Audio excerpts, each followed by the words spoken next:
You probably just got sent this video because this is you. With Halloween coming up, let's take a break from our normal campaign to run Curse of Strahd, but watch out, it's a horror game, so I won't go easy on you. 3 weeks later. Dang, it's the weekend before Halloween and we haven't played a single session. There's always next year. If that's you, shame. Also keep watching, this one is for you. Yes, Curse of Strahd, probably the most talked about seasonal D&D 5e adventure and the most talked about horror D&D 5e adventure.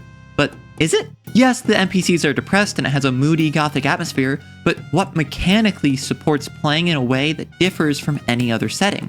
Sure, the onus can be on the players to keep a certain tone, but that's a bit of a cop-out, don't you think? You can run Lost Minds of Phandelver as a horror game by that definition. Doesn't make the adventure effective horror. So I don't think it's productive to talk about players' engagement with the adventure, since engaged players are a requirement for any style of play in any adventure. Instead, I want to bring up the fact that D&D 5e is not a system that supports horror. Even first-level characters can do impossible feats or cast pretty cool magic. The design of D&D 5e revolves around the fantasy of fighting monsters in combat and overpowering them. But if you know anything about horror, you know that stripping the agency and power from a character is one of the most effective means of making a situation horrific.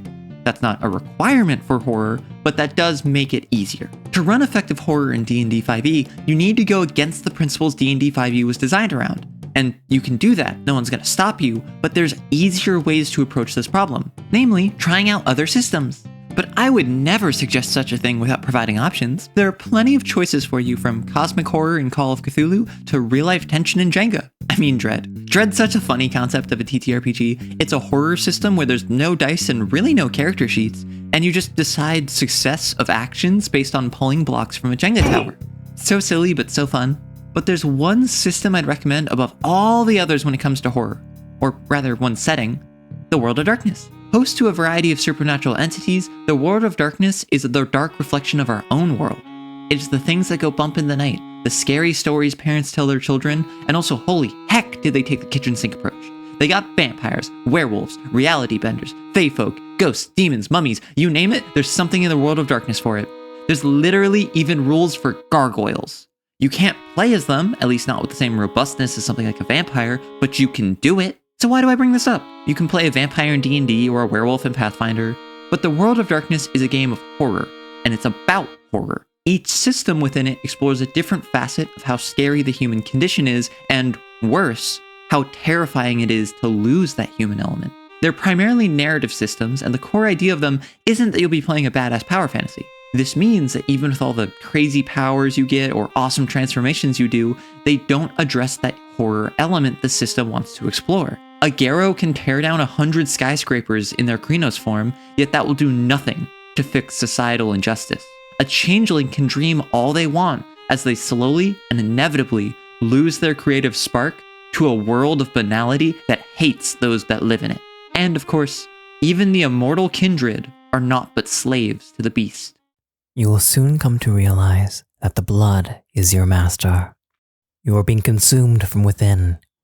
You won't feel it at first, but then, slowly, you will realize that humanity was a distant memory. You will know that you lived as them, but it'll fade away like a dream. You will only have the memory of a memory until you are a slipshod effigy of who you are. The beast within will wear your skin as long as it gets fed. As much as that sounds like a quote from a Chaos Demon in 40k, it's actually a quote from Vampire the Masquerade's 5e book. And unfortunately, it's right. Vampire the Masquerade is a gothic punk game of personal horror. The theme it explores is humanity, and more specifically, what happens when you lose it. In it, you play as a vampire, or kindred as they call themselves. But every kindred began as a person. Before they drank blood, they ate food. Before they rose at night, they rose in the day. Before humans were prey, they were friends and family and coworkers. The game doesn't ask if you'll become a monster, since you already are one by the time the game starts. Instead, it asks, what will you do now that you are a monster? And sometimes even, how long will you lie to yourself by claiming you aren't one? You're a creature that drinks the blood of the innocent to sustain yourself. You are immortal. You can walk off getting shot. At character creation, you can learn at-will mind control that costs you nothing and always works on humans. What will you do with this unchecked power? That's the question. What will you do with that power? Because this is a system that will respond to those answers. If you're the sort that will prey on the weak and force will on others, there are mechanical ramifications for acting like a monster. Further, there are people who your character once had a connection to. There are mechanical ramifications for losing that connection. You can act the monster. You are encouraged and sometimes even forced to act the monster. After all, you're no longer human.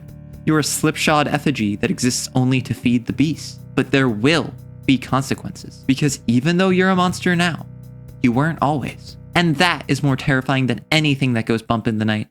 I hope you liked that little pitch for Vampire the Masquerade. Absolutely love it as a system. I wanted to keep this video a reasonable length, so I avoided going into specific mechanics or the politics of things like the Camarilla. Though I definitely love rouse checks as power cost and the scaling of different disciplines, so I have enough to talk about in future videos if the interest is there. But I just wanted to keep it to an overview. Let me know if that sort of content interests you, because there's no reason for me to make it if no one wants to watch it. If you're interested in getting more lore on Vampire the Masquerade or World of Darkness right now, though, I would recommend checking out Burger Creek on YouTube. Tons of videos on it, and honestly, he's what got me into World of Darkness, so I'm sure he's explained it before better than I ever could going forward. And yes, I'm aware I pulled the whole just play a completely different game system argument, and that I'm sure you're tired of hearing, but it's true that D&D was not designed for horror games. And what's scarier than teaching a group of players a new system anyway? But whether you run Curse of Strahd or Vampire the Masquerade or Call of Cthulhu or nothing, just remember to enjoy your Halloween. And of course, have fun.